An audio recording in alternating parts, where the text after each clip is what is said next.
Meus irmãos e irmãs, amigos e amigas, a paz do Senhor, tudo bem com vocês? Família, tudo bem? Espero que sim. Queridos, hoje de carona com a Bíblia, quero compartilhar com vocês, enquanto estou voltando aqui para minha casa, quero compartilhar com vocês um texto da Palavra de Deus no livro de Romanos, capítulo de número 12. Capítulo de número 12 e o versículo de número 4 ou o versículo de número 7. Por que eu estou dizendo ou o versículo de número 7? Porque eu não estou com a Bíblia aberta e não posso abrir enquanto estou aqui transitando, né? Estou aqui na BR, então não posso ler a Bíblia agora. Mas citando o verso, ele diz assim, o texto bíblico, o versículo, diz assim: se é ensinar, haja dedicação ao ensino. Uma outra tradução diz: se é ensinar, esmere-se em fazê-lo. Ou se acabe, estude, né, para fazê-lo. Veja bem, eu aceitei Jesus há aproximadamente 30 anos atrás. E não me arrependo disso, graças a Deus. Eu me arrependo sim por não ter aceitado antes. Quando eu trato de aceitar Jesus, é quando eu entreguei a minha vida para Ele completamente. Porque antes a gente já era cristão, mas a gente entregava só metade, sabe? Mas quando eu entreguei a minha vida a Cristo, naquela época, havia muitas campanhas de oração na cidade de São Paulo, no bairro, na região onde a gente morava. Hoje se vê pouco falando sobre campanha de oração na casa das pessoas, na casa da família. Naquela época, quando eu aceitei a Cristo como Salvador, os irmãos pediam: faça uma campanha na minha casa. Então os pastores, né, um grupo determinado iam na casa daquela pessoa, fazia campanha de oração de 7 dias de oração direto. Então depois do nosso culto a gente ia para casa daquela pessoa, 9 horas da noite, 9h30, 10 horas, sabe? Aquela campanha ia até as 11, então a gente orava, né? E aquilo que me fez crescer na presença do Senhor, me fez crescer espiritualmente. Era uma campanha muito gostosa, a gente orava, a gente se deliciava nos testemunhos, na palavra, sabe? E eu comecei naquela época a ler a Bíblia, a ler a palavra. E não só ler, mas meditar, como diz o Salmo 1.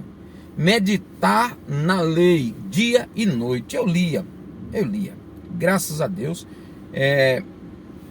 Naquela época, eu comecei a gostar tanto da palavra, e amo a palavra. Eu comecei a amar a palavra de uma tal maneira que eu comecei a trabalhar logo em seguida e comecei a comprar Bíblias. Eu comprava uma Bíblia de estudo, aí depois comprava outra Bíblia, e um determinado dia eu comprei um livro. Eu fui para a sede, né, lá do Itaim Paulista, no estado de São Paulo, e tinha um pastor lá, Marcos Jacob, um grande amigo. Até hoje ainda temos amizade, né? E trocamos e-mail, né? Bênção do céu na nossa vida. O pastor Marcos Jacob estava vendendo livro, ele vendia livro, ele era compositor. E ele me apareceu com os livros e eu comprei um dos livros dele. O livro era nada mais, nada menos, o comentário bíblico de Mateus Henry. Aquele que é completo, de Gênesis a Apocalipse. Um volume só. Na época, o ano era aproximadamente 96, 95, 96, aproximadamente. Eu comprei esse livro com ele, de Mateus Henry, e paguei na época, bagatela, paguei R$90, olha só. A esse tempo todo atrás, 96, quase 30 anos, eita, como o tempo passa rápido. 96, 2006, é isso mesmo, quase 30 anos atrás. Eu comprei este livro. E quando eu cheguei perto de um amigo, outro pastor, pastor Vicente Pedro, amigão, Tô com saudade, pastor Vicente.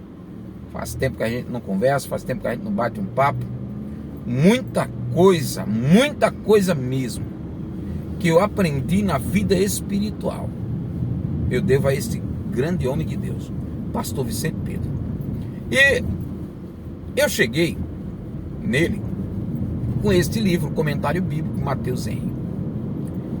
E quando ele viu, ele disse: quanto você pagou nesse livro? E naquela época eu falei para ele: paguei muito caro. E ele me perguntou: quanto? Eu falei: R$90. Ele falou para mim naquela época, ele disse: Moriésio, conhecimento não tem preço. Eita, me quebrou. Conhecimento não tem preço. Aí, irmãos, a partir daquele momento, quando eu quero um livro, cheguei momento na minha vida,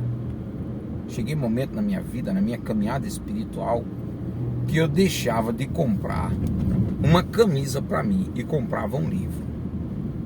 É sério, eu deixava de comprar um sapato, eu cheguei a andar com um sapato furado, mas eu tinha um livro que eu queria comprar, e li muitos livros na época, né? Veja só. E Deus foi me chamando ao ministério dessa maneira. Eu ia para essas campanhas de oração nos lares, e nessa campanha de oração eu recebia a oportunidade para trazer uma palavra. Então trazia uma palavra naquela campanha. À tarde, quando eu estava em casa, um dia de semana, eu ia para o ciclo de oração à tarde, às 14 horas. Todo São Paulo tem muito ciclo de oração à tarde, às 14 horas. Aqui em Joinville chamam tarde da bênção, mas nunca é como as de lá, tá? Me perdoe, irmãos joinvilenses, amo vocês, vocês sabem disso. Mas a água que eu bebi em São Paulo, da fonte, do ciclo de oração, meu Deus do céu, nem vou citar o nome de algumas irmãs do ciclo de oração aqui, que misericórdia. E a gente ia para esse ciclo de oração, e nesse ciclo de oração eu tinha a oportunidade também para trazer uma saudação, para contar um testemunho. E à noite, nos cultos, a gente sempre estava na igreja, sempre fui igrejeiro, sabe? Não sou de faltar culto, sempre estou indo na igreja, sempre estou indo adorar o Senhor, sabe?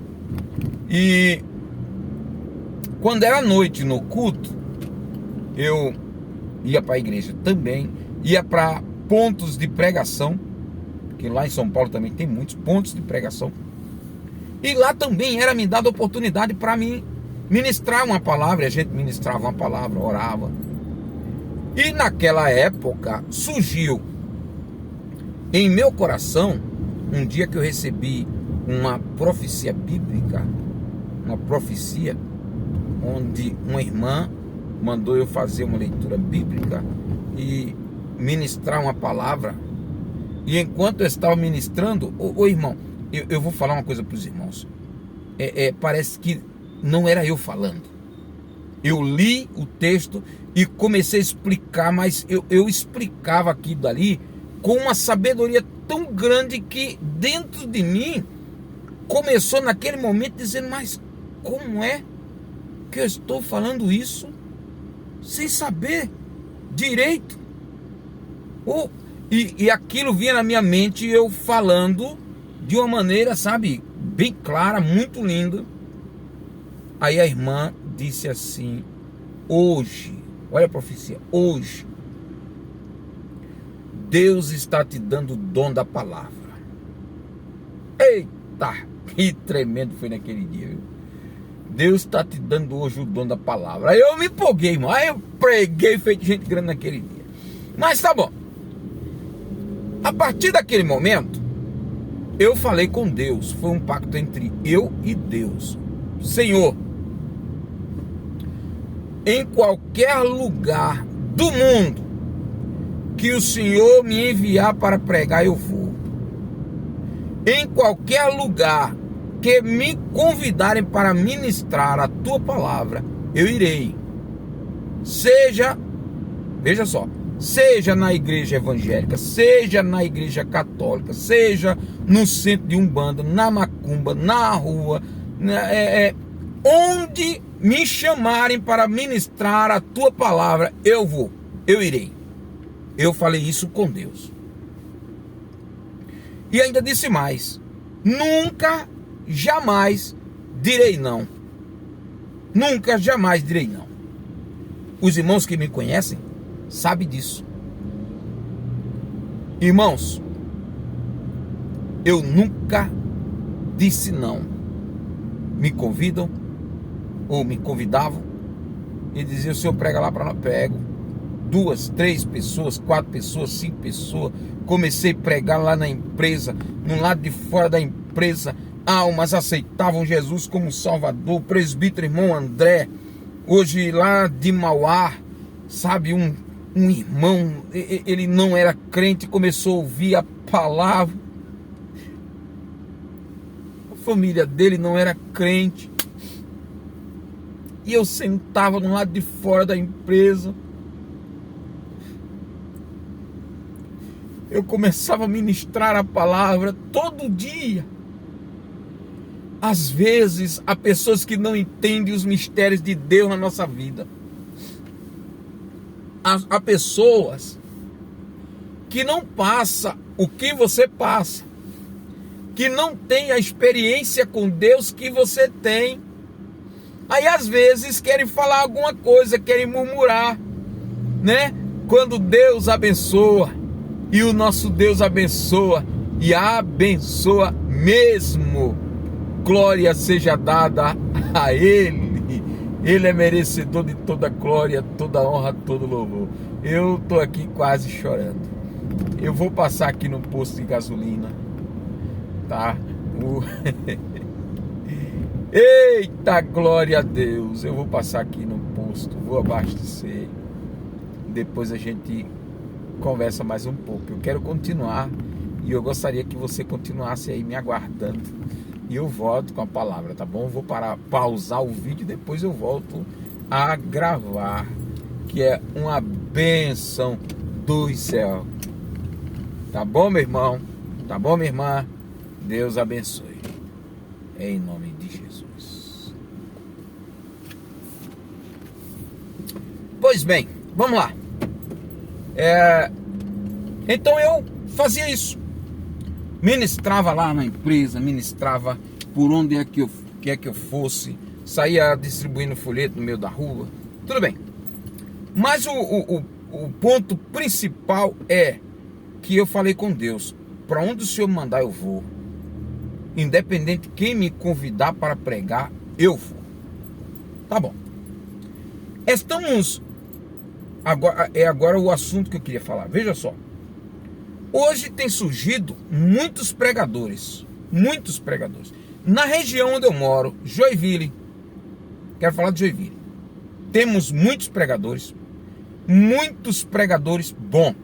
Glórias a Deus por isso.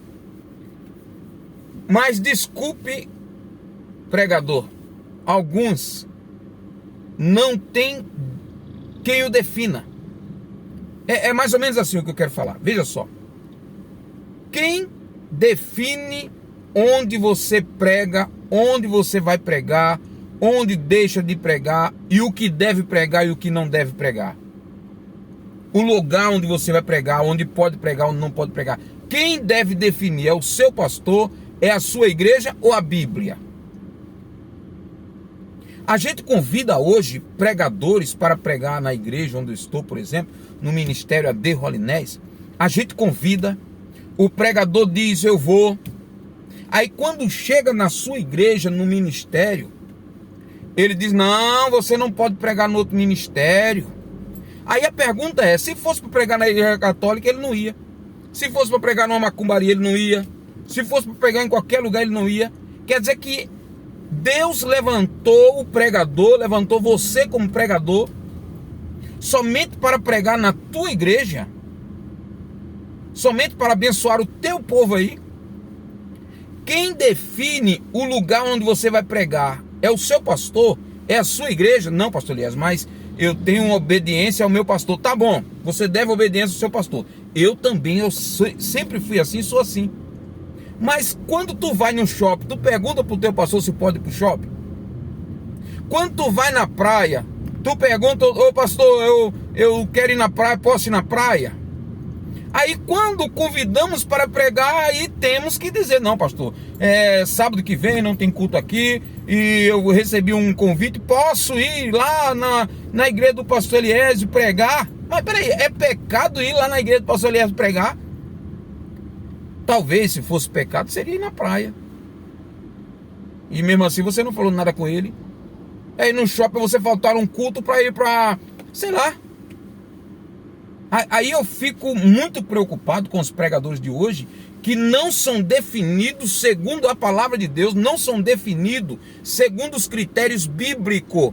São os pastores que amoldam ele à maneira dele. E se ele for pregar em um outro ministério, não é só o pastor Elias não, se for pregar em um outro ministério, se for pregar em uma outra igreja, nunca mais ele tem oportunidade para pregar lá na igreja onde ele está. Meu irmão, eu quero lhe dizer uma coisa: quem deve definir onde você vai pregar, o que você vai pregar, não é o seu pastor, nem é a sua igreja, é a Bíblia. É a Bíblia Sagrada, é a palavra de Deus que tem que definir isso. Você tem que ter essas definições. Olha, não é a igreja que tem que definir você. A igreja tem muitas igrejas. Igreja tem aí para dar com pau em doido, como diz o nordestino. Irmão, não fica preso a essas situações. Se Deus te chamou para pregar, para abençoar a vida, use os talentos e os dons que Deus te deu para abençoar a vida. Claro. Eu também tenho meus cuidados com os meus obreiros que são lá da igreja de Rolinés. Vai pregar fora? Vai. Olha, irmão, qual é a data? É o mês que vem, dia tal. Olha, nesse dia nós vamos ter o culto de Santa Ceia. Marque lá com o irmão uma outra data, tá bom? E ele marca. Olha, o mês que vem, nessa data, nós vamos ter aqui um culto de um evento com a mocidade. Então queria que o senhor marcasse outra data. Então marca outra data e vá pregar. Pastores, o teu obreiro não é teu, ele pertence a Deus. O chamado dele não é seu, não é você que deu o chamado. E outra coisa, quem escolheu ele como pregador, como pastor, como evangelista, não foi você, foi Deus. Você é apenas o gancho, o garrancho que Deus usou para consagrar, para separar e confirmar aquilo que a pessoa já é, porque o chamado é de Deus. Pastor nenhum tem cargo para dar para obreiro. Pastor nenhum tem unção para dar para obreiro. Pastor nenhum faz pastor. Viu? Pastor Eliésio não tem unção para consagrar obreiro. Porque o obreiro, irmão, ele é consagrado primeiro pelo Senhor. Aí depois a confirmação sim vem da gente, vem do pastor. Mas há muitos pastores que se sentem dono daquele obreiro. Porque eu consagrei, porque eu separei. Irmão, pelo amor de Deus, deixe o seu obreiro crescer, deixe ele voar. Tem obreiro, tem pastores que tem ciúme do obreiro e não deixa também ele crescer. Irmão, em nome de Jesus, ajuda o seu obreiro. E eu vou dizer uma coisa aqui para vocês, tá? Sabe? Você quer ver quando uma pessoa tem a visão de reino? Sabe? Quando é que a pessoa tem uma visão de reino? Olhar e dizer assim, não, ele tem uma visão de reino. Sabe? Não é a visão apenas voltada para a sua igreja. Eu tenho um pastor, amigo nosso, pastor John. Irmão, eu convido a igreja dele, convido ele para vir lá na igreja lá. Ele tem culto lá, ele anuncia para os irmãos, semana que vem vai ter um culto, vamos lá na igreja pastor Eliel. Vem todo mundo. Semana passada nós fechamos a igreja aqui e fomos lá. Isso é reino, isso é reino. Não, mas se a gente fechar a igreja um dia, só precisa fechar um dia, a renda cai e cai mesmo. Cai mesmo. Na sua igreja. Porque eu confio no Deus que eu sirvo. Quem é. Quem é obreiro, ele vai dizimar no domingo, na segunda, na terça, sabe? Eu não preciso me preocupar se não tenha culto ou se tenha culto, porque quem é. Pare de seu medo, comprar ponto. Bom, se você já chegou até aqui, você vai ouvir o resto. Deixa eu te falar uma coisa. Não é desabafo não, tá? É apenas mostrando pro obreiro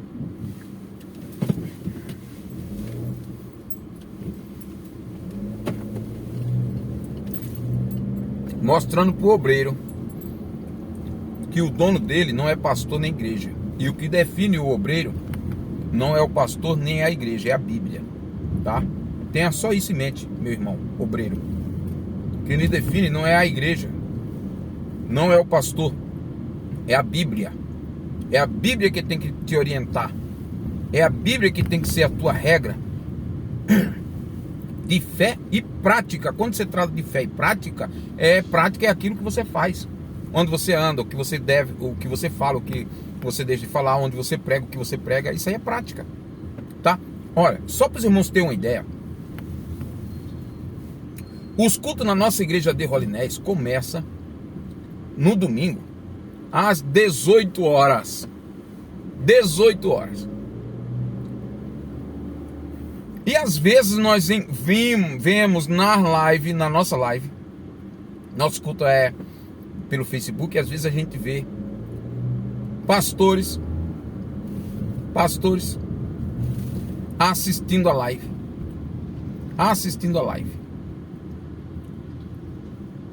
E qual o intuito, qual o objetivo? Para ver se tem algum obreiro dele lá na de Rolinés. Meu Jesus do céu. E por incrível que pareça, outro dia teve alguém lá que o pastor teve que ligar e dizer: venha pra cá, meu filho, venha, não vá não, homem, não vá não. Quem lhe define não é o pastor, é a Bíblia. É a Bíblia. O obreiro, o crente, ele tem a liberdade de adorar a Deus onde ele quiser. Se ele hoje quiser, hoje eu vou adorar a Deus lá na Deus é Amor. Vá lá, meu irmão.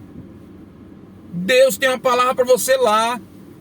Ah, não vou na Deus é Amor, não. Eu vou lá na igreja Jesus foi ali e volta já. Tem essa igreja também, tá? Vá lá, meu irmão. Deus tem uma palavra para você lá. Deus vai usar alguém para falar contigo. A promessa dele não foi onde tiver uma Assembleia de Deus com a placa ABCD, eu estarei lá. Não. Ele disse: onde estiverem 2 ou 3 reunidos em meu nome, estarei eu no meio deles. Então, qual é o medo que você tem? Se o que me define é a palavra, e a palavra está bem clara, bem clara. Outra coisa, irmão, obreiro, pastores, evangelista, cuidado, que a igreja é a noiva de Cristo, e Cristo é um noivo ciumento. A Bíblia diz que ele tem ciúme de nós. Por que eu estou falando isso? Às vezes a gente passa numa igreja que é um salão pequeno lá na esquina, que é um salãozinho que os irmãos estão começando agora, que é uma família que às vezes Deus tocou no coração, Deus tem um chamado com ele, mas vocês, pastores, não acreditam no chamado de Deus na vida dele, como alguns duvidaram do chamado de Deus na minha vida. e abre uma igreja ali, abre um salão ali para adorar a Deus, e alguns passam e diz: ah, essas igrejinhas de fundo de quintal. Cuidado, meu irmão, isso é muito sério, isso é muito sério.